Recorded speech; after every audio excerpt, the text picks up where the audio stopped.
Hey guys, welcome back to my channel Bablu Okhomia. আৰু আজি মোৰ লগত আছে SI কমিউনিকেশ্যন দেৱজিৎ চৌহান। আপোনালোকে হয়তো বহুতে জানেই যে আমি নেপাত নৰ্থ ইষ্টাৰ্ণ পুলিচ একাডেমীত APR চাব ইনস্পেক্টৰ আপোনাৰ বেচিক ট্ৰেইনিং কৰি আছোঁ। আৰু এই আজি ভিডিঅ'টো আপোনালোকৰ কাৰণে লৈ আহিছোঁ।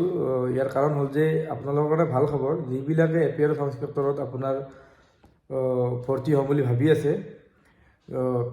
SI কমিউনিকেশ্যনৰ আপোনাৰ 16টা পোষ্ট ইতিমধ্যে যোৱাকালি খোলা দিলে। আপোনালোকে নটিফিকেশ্যন হয়তো পাইছে চাগে, যিবিলাকে SLVRB চাই আছে তেখেতসকলে নিশ্চয় পাইছে।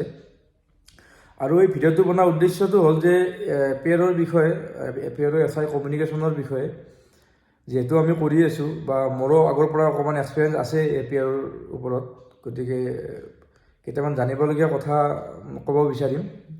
গতিকে বলক ভিডিঅ'টো আৰম্ভ কৰোঁ, আপোনালোকে ভিডিঅ'টো শেষলৈকে চাব। এতিয়া মূল কথাটো হ'ল যে APR SI কমিউনিকেশ্যনৰ ভেকেঞ্চি আহিছে। ভেকেঞ্চিটো টোটেল আছে 16।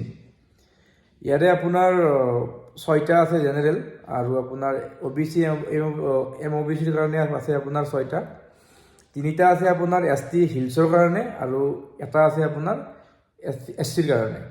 আৰু ইয়াৰে গোটেইখিনিৰে মানে 30% ওমেনৰ কাৰণে ৰিজাৰ্ভেশ্যন কৰি দিছে।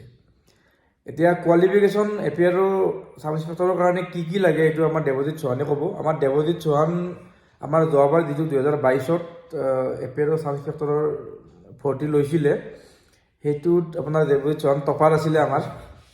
আৰু তেওঁৰ কোৱালিফিকেশ্যন আছিল BTech, তেজপুৰ ইউনিভাৰ্চিটিৰ পৰা BTech কৰা তেওঁ ইলেক্ট্ৰনিক এণ্ড টেলিকমিউনিকেশ্যনত। গতিকে কোৱালিফিকেশ্যন কি লাগে তেওঁ ক'ব, গতিকে শুনক আপোনালোকে।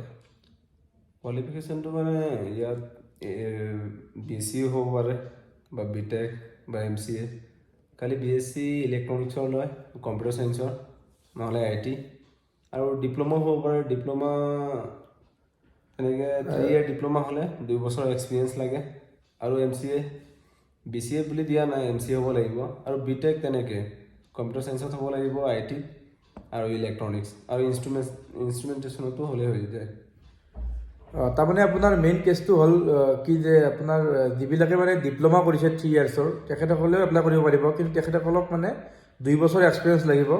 আৰু এক্সপিৰিয়েঞ্চটো আপোনাৰ IT নাইবা কম্পিউটাৰ চায়েন্স নাইবা ইনষ্ট্ৰুমেণ্টেশ্যন নাইবা টেলিকমিউনিকেশ্যন হ'ব লাগিব। আৰু তাৰ বাহিৰে আপোনালোকৰ BSc কোনোবাই যদি কম্পিউটাৰ চায়েন্সত কৰিছে, IT কৰিছে, নাইবা কিছুমানে BTech যদি কৰিছে ইনষ্ট্ৰুমেণ্টেশ্যনত, কম্পিউটাৰ চায়েন্সত, টেলিকমিউনিকেশ্যনত, তেতিয়াহ'লে এপ্লাই কৰিব পাৰিব।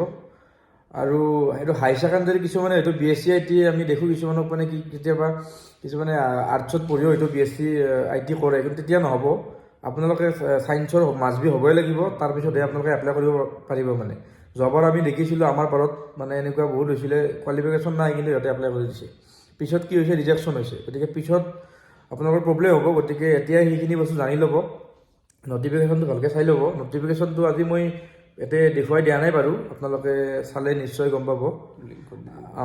আৰু আপোনাৰ ইয়াতে মানে আপোনাৰ ৰিটেন টেষ্ট হ'ব 100 মাৰ্কৰ, আপোনাৰ OMR বেচিছ হ'ব। আৰু তাত বাহিৰে 40 মাৰ্ক থাকিব আপোনাৰ ফিজিকেলত, আৰু 5 মাৰ্ক থাকিব আপোনাৰ NCCত। কোনোবা যদি NCC চাৰ্টিফিকেট আছে, যাৰ C চাৰ্টিফিকেট আছে 5 মাৰ্ক পাব। তাৰপিছত আপোনাৰ 5 নম্বৰ আছে আপোনাৰ ভাইভাত। গতিকে টোটেল এই 150 মাৰ্কৰে হ'ব। আৰু আপোনাৰ ইয়াৰে আজি 8 তাৰিখৰ পৰা মানে কি অনলাইন এপ্লিকেশ্যন ষ্টাৰ্ট হৈ গৈছে, আৰু লাষ্ট ডেট দিছে আপোনাৰ 22 তাৰিখে। আৰু APR কমিউনিকেশ্যনৰ বিষয়ে যদি আপোনালোকে মানে নেজানে আৰু অলপ ক'ব খুজিম। APR চাব ইনস্পেক্টৰ একচুৱেলি কমিউনিকেশ্যন বুলি দিছে, এইটো আমাৰ APR ডিপাৰ্টমেণ্টৰ ভিতৰতে হয়। আৰু বাকী অলপ দেৱজিৎ চৌহানে ক'ব। আৰু ইয়াত যিটো ডিপ্ল'মা হ'লে মানে 2 বছৰ এক্সপিৰিয়েঞ্চ বিচাৰে। এক্সপিৰিয়েঞ্চটো মানে ষ্টাৰ্ট এপ্লিকেশ্যন যিটো আছে মানে 8 তাৰিখৰ পৰা যিটো ষ্টাৰ্ট হ'ব, আজিৰ পৰা চাগে ষ্টাৰ্টেই হ'ল, হয় সেইটো 8 তাৰিখৰ মানে আগত হ'ব লাগিব, পাছত হ'লে নহ'ব। এইটো বহুতৰ খেলি মেলি হয় মানে, কিয় এইটো ৰিটেন টেষ্ট চাগে জল্দিয়ে হ'ব, সেইটো ফিজিকেলত ভেৰিফাই কৰে তেওঁলোকে মানে। তেতিয়া সেইকাৰণে আৰু ইয়াৰ ফিজিকেলৰ বিষয়ে ক'ব আছিলে মানে, এইটো APR টেকনিকেল হ'লেও মানে যিবিলাক ফিজিকেল ৰিকুৱাৰমেণ্টছ আছে সেইবিলাক মানে নৰ্মেল UB বা আৰ্ম ব্ৰাঞ্চৰ সৈতে একেই হয়। সেইকাৰণে ৰানিং চানিং অলপ প্ৰেক্টিছ কৰা ভাল আগতে।